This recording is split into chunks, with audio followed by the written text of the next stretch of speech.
Hello, and welcome to Ending Physician Overwhelm. I'm your host, Dr. Megan Mello. I'm a family and obesity medicine physician, as well as a certified life coach for physicians. In this podcast, we talk about how the learned habits of people-pleasing, perfectionism, and a lack of boundaries show up in our lives and how they contribute to burnout, exhaustion, and overwhelm. The healthcare system is broken, my friends, but let's not wait for it to be fixed in order to feel better.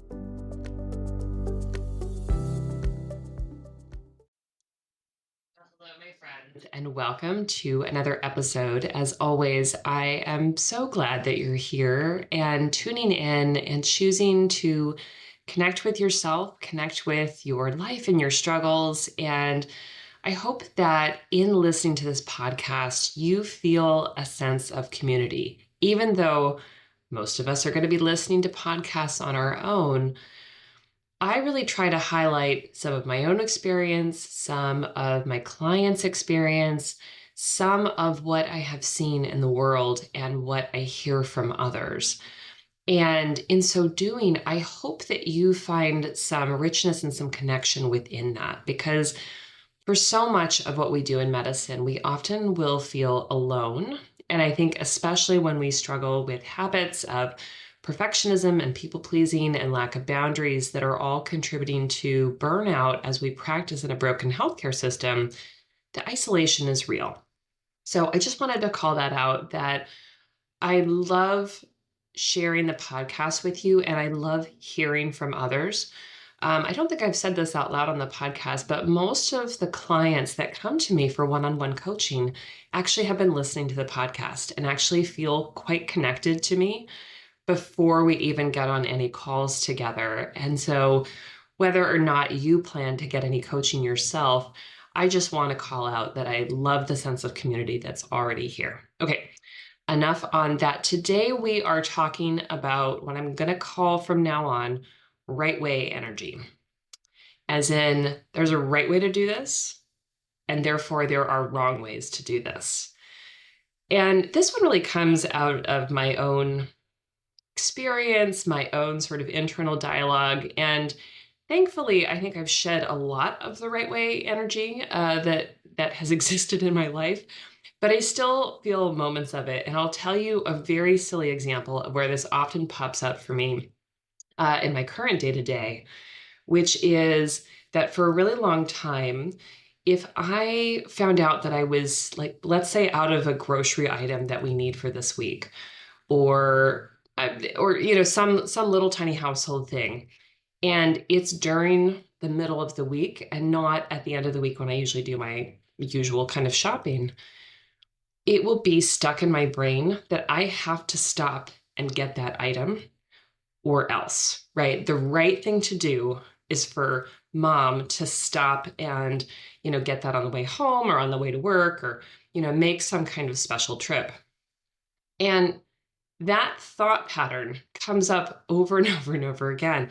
And it comes up in such a way that I'm always like, oh gosh, I have to go to the store, right? Like I have to go to the store and get it. And as I have been noticing when that idea pops up and how inconvenient it would be to go to the store to get that thing, if I notice it, I often find that I will let go of that thought and I will come up with some other idea of like, oh, you know what? No problem. We have this thing. This thing is close enough. It'll taste fine. Like it'll be no big deal. Or, oh no, like we totally have enough of that soap, or that we have enough toilet paper. We're going to be totally fine. We'll make it work. And then I can let go of that thought. But I still get that initial thought of like, oh no, I gotta go get something. And for much of my adult life, like I would have gone to go get the thing and I would have been kind of hassled and harried and, feeling some things. And so this happened to me this morning that I was thinking, oh God, I gotta go to the store. And I sat back and paused and I was like, you know what? This is a kind of energy that comes up over and over in my life. And it comes up, I know, in the life of my clients because I've talked to them about it. And it shows up, this is a very silly example, right, of grocery shopping, but it shows up in our professional lives. It shows up in our families and our relationships. And so we're going to talk about it today and dive in a little deeper as to why this happens, what it creates for us, and what it keeps us from doing. So let's dive in. So let's start by exploring a little bit of where this came from. And again, like many things, you may have had this tendency before you came into medical school. Because frankly, when you are a high achiever, you often learn quite clearly along the path, whether that's in your early family and upbringing, or just along the trajectory of high school and college and being pre-med, you will learn that there is a quote unquote right path. I remember when I was in high school and college, I thought the right path to get into medical school was first high school, right? Then college, then medical school. That's the only pathway I knew. Now, of course, when I got into medical school, then I saw all these other people who mostly had been out for at least a year. They had done something after college for at least a year. They were a little bit older. They were a little bit more mature. They were totally fine. They had taken a different path, right? But all I knew was this is the right way. Clearly, that's wrong. Clearly, that's wrong. But I just show that to highlight where we can get really stuck in an idea of like, there is one right way to do this. So we may have come out of that. Many of us may have come out of anxious households or households where there were some OCD traits, right? And again, some of those tendencies may have served us because they probably kept us working hard, studying, really sort of drilling in to memorize things. It may have been useful, but it may not be creating good things for you right now. So that might have led us into medical school. But what happened during medical school and residency? Protocols, algorithms, this is how this organ works. This is how this physiology works.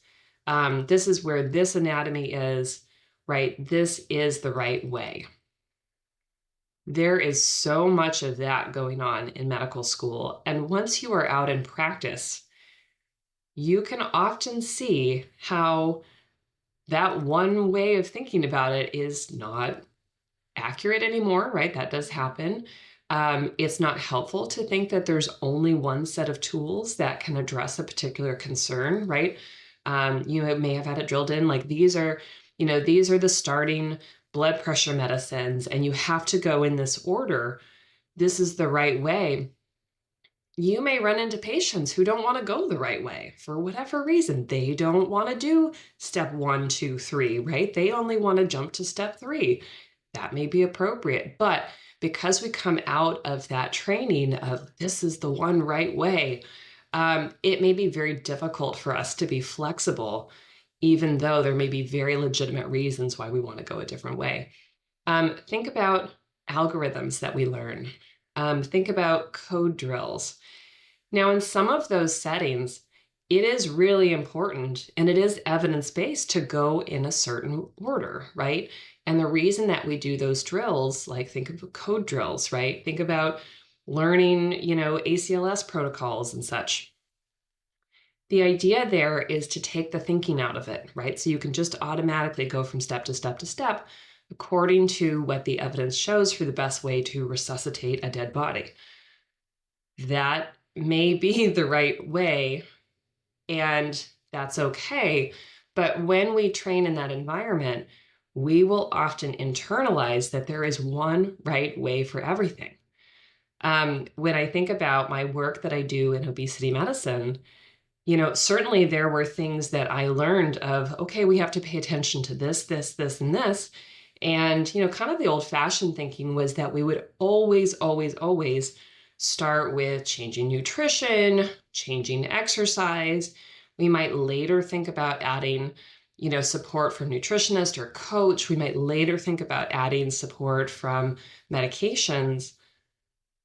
But where the rubber meets the road, right? When I'm meeting somebody for the first time, they may have done none of that.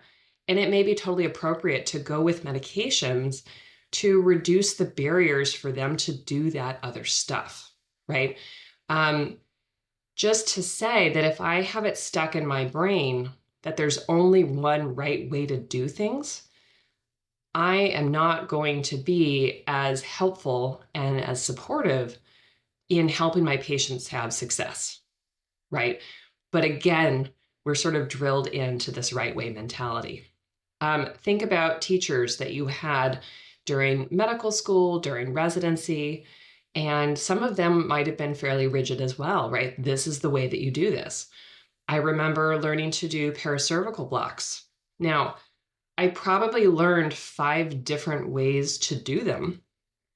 And each teacher insisted that their way was the correct way based on the anatomy, based on the effectiveness. There cannot be 5 one right ways, right? And when I'm teaching residents how to do a paracervical block, I'm very clear with them, this is the way that I've learned this is most effective. And, based on the anatomy, this is how I tend to do it. But you're going to learn to do it a bunch of different ways, and you're going to need to decide what works best for you. Let's break up that right way mentality unless we know very, very clearly that there is only one right way to do things, which I think there's probably a small number of things, but I want us to see how the training has led us to have these beliefs and how that shows up for us. So we're going to dive next into kind of how that might show up for us. When we think there is one right way to do things, we will have repetitive thoughts, and thoughts that we think over and over again basically become our internal beliefs, whether we, hold them as sacred truths or they're just thoughts we have over and over again. When we have thought patterns over and over again that there's one right way to do things, we will really struggle with a lot of negative emotions, especially when things are challenging. So that might be that there's one right way to treat hypertension, right? And it involves step A, B, C, D. And then you have a patient who, again, doesn't want to do A, B, C, D. They will agree to C, right? They will agree to not the first line treatment. And that's what they're willing to do. Now, if I stay stuck in there's one right way to do this, I'm going to be annoyed, frustrated, irritable, because that patient is getting in the way of me being able to treat their hypertension correctly. Now, I'm not saying that our evidence and our guidelines are not important. What I am saying is that in the practice of medicine or in things to do with your children, your relationships, again, in dealing with other human beings, we may need to be more flexible. But if we repetitively think over and over again, there's one right way to do things, we are going to have a lot of negative emotions when other humans don't respond to us that way or won't do that one right way, right? So I want you to think about where this comes up for you in your life. It may be patient interactions. It may be some process or policy that happens in your clinic or your hospital where you think that the right way is this, and what happens in practice is something else. Now, again, there are going to be situations where there is something that is a good idea, a good policy, clearly evidence-based, and other people aren't following it, or I don't know, there's inadequate staffing or resources. That absolutely does happen. And I'm not saying that that's okay and we need to just not care. But I think there's a lot of situations where there is room for flexibility and we get stuck in a lot of negative thoughts and emotions about how things ought to be done. And then we are swimming in this soup of negativity, which is absolutely contributing to our sense of burnout and exhaustion. So let's agree to take some of these things that really there is a right way to treat condition X. Let's take that out of it where we know that there's only sort of one right thing to do. And let's think about things that are much more general. So, a late arrival policy, a last minute cancellation policy, forms that are dropped off, things that are, there's absolutely no one right way to do it. There may be a policy or there may be a way that we want to do it, and that's not being followed. If somebody's making a reasonable choice, but I'm upset that they're not doing it the right way, I'm going to create a lot of negative energy for myself, right? All right, I'm not going to dive into the tangent on forms and late arrivals because that's not the point here. But I just want you to think about, where does this pop up for you? Does this happen with patients? Does this happen with staff? Does it happen at home? Is there a right way for your kids to clean their room, and that's not the way that they do it, right? We might be getting into a lot of that energy. I see some of that energy, in my house, where I have a way that I clean dishes, and that's different from my husband's way. But as my kids are learning how to do it, they are getting different messages from two parents who think that their way is right way, and don't think that the other parent's way is the right way. I see that, and I'm trying to let go of it because, frankly, I don't want to create rigidity and tightness and control in my kids when it comes to tasks like cleaning, which aren't usually that pleasant anyway, right? I don't want to create more negativity in those relationships because there is no one right way to do dishes. Now, there are some sloppy ways to do dishes, like where the dishes don't actually get clean. I think a lot of experts would argue that their way is the correct way to do dishes, but let's just accept that there are a number of ways to get dishes clean. It depends on how we define clean. It depends on what resources we have. We can have some flexibility there because clean dishes really aren't going to be a life and death issue. Even if they're dirty, we're probably not going to catch botulism and die from dirty dishes. Okay, let's let our anxiety go there. All right. I want to think next about, so we've talked about where does this tendency come from, sorry. What does it create for us in terms of our internal state, right? Our thoughts and our emotions, right? A lot of negative emotions that come out of right way energy, controlling, anger, frustration. But let's also talk about, what does this create for us in our life when it comes to our actions, our relationships? I would argue that right way energy often leads to a lot of ineffectiveness or inefficiency, if you're used to using the word efficiency. Slight tangent here. So, efficiency is being able to do things correctly, quickly. Effectiveness is doing the right things and, um, doing them so that like they get done. There's less of an emphasis on the timeliness and more on the right people doing the right work, right? Um, I don't want to speed up and see more and more and more patients quickly, right? That is a marker of efficiency. Effectiveness is the right person doing the right work, right? If I have a highly effective team, I may end up spending little time with the patient, but all of that time is going to be highly focused on the patient and the patient care and less time on administrative burdens, for example.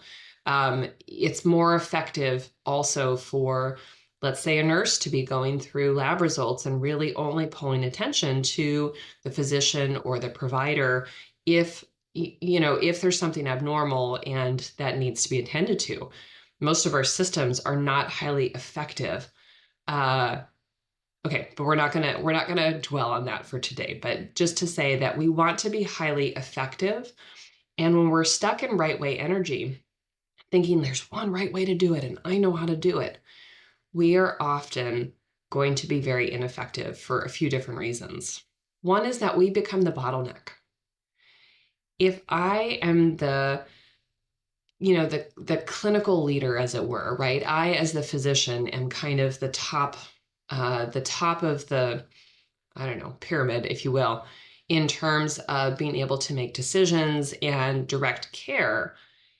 If I am very stuck in right way energy, then the people around me don't get to make any decisions. And so everything has to funnel through me rather than people, practicing to the highest levels of their license, being empowered to make some decisions based on protocols and discussions that we've had about this is the way that we solve this problem, in our clinical space, right?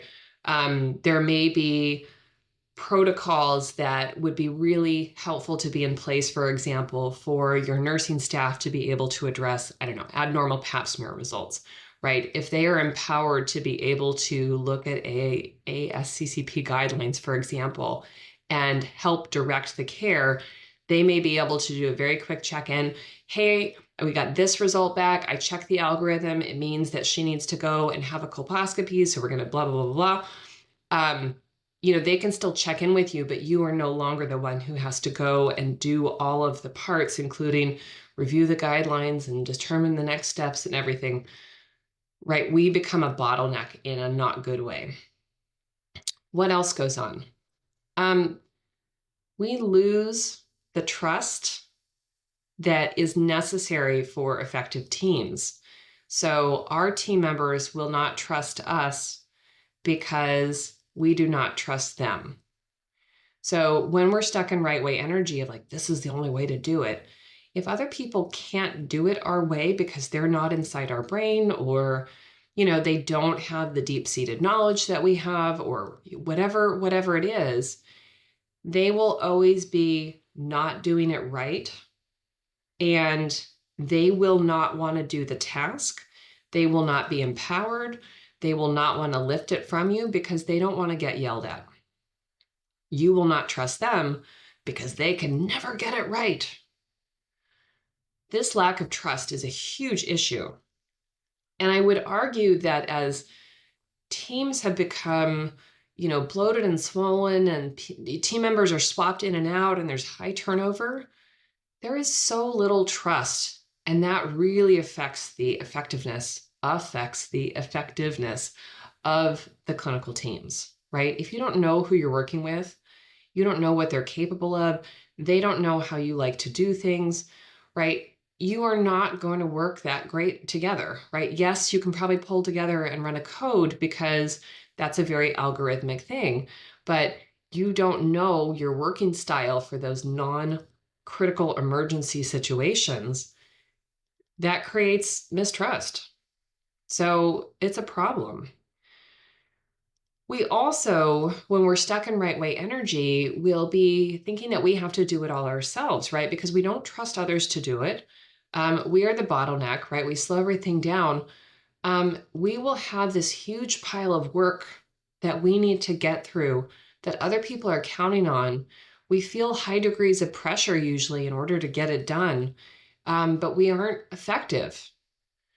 It's really a problem, right? Of course, that contributes to overwhelm and burnout. And that's absolutely a part of some of the systemic problems, right? Is that physicians and clinicians are becoming exhausted by always having to be the decision makers, because that's how clinical teams are set up for liability purposes.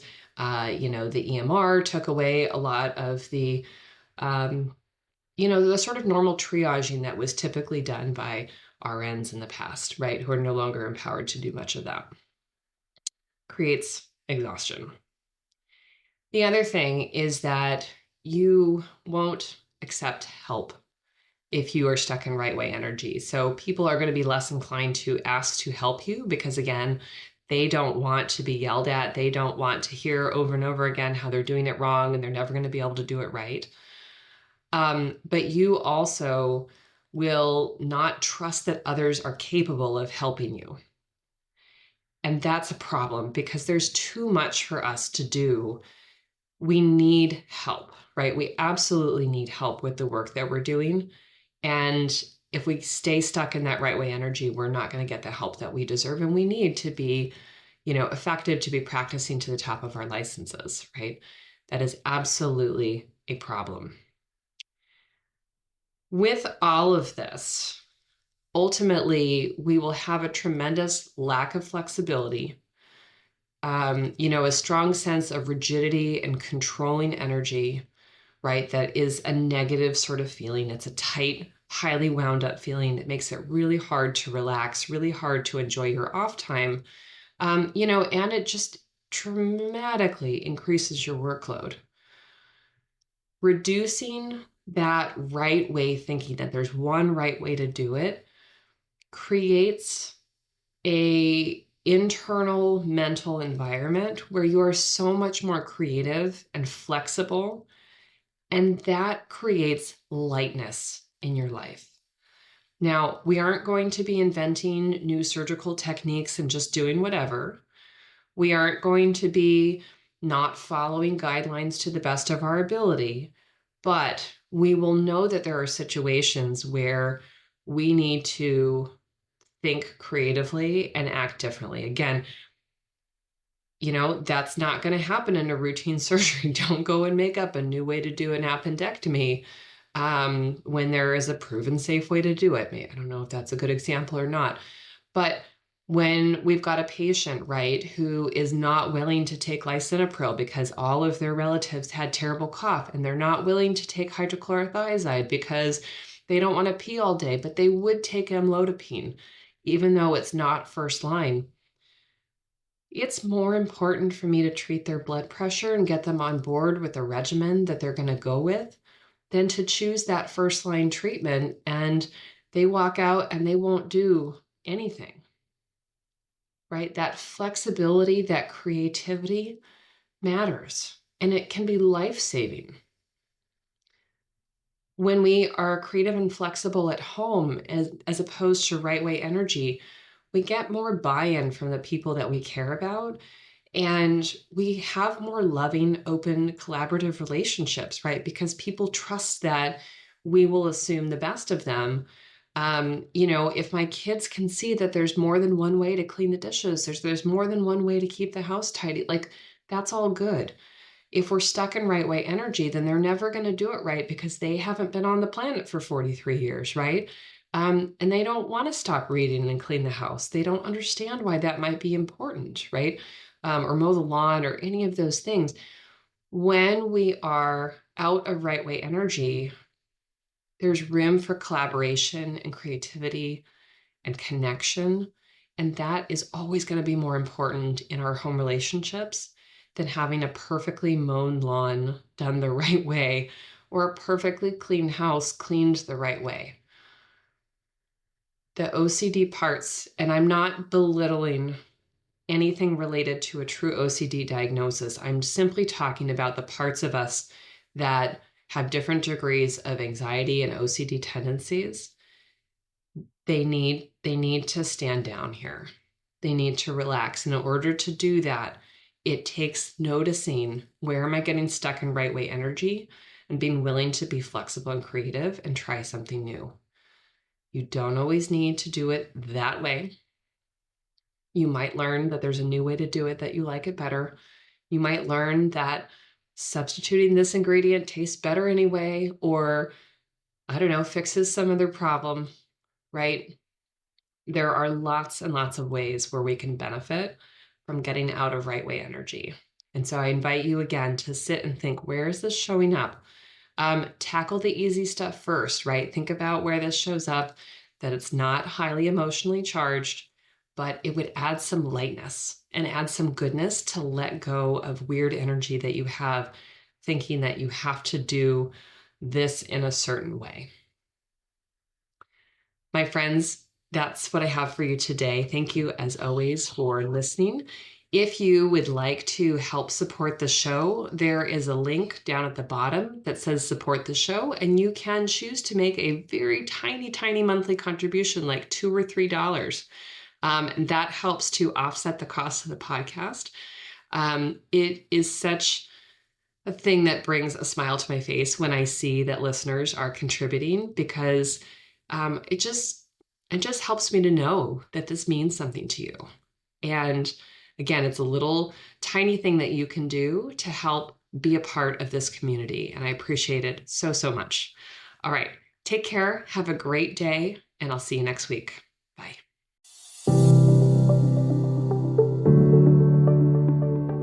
Well, that's our show for today. Thank you as always for listening. To learn more about my coaching programs, head to www.healthierforgood.com. And if you love this podcast, please drop us a review on iTunes or support the show by clicking the link in the show notes. Until next time, take care.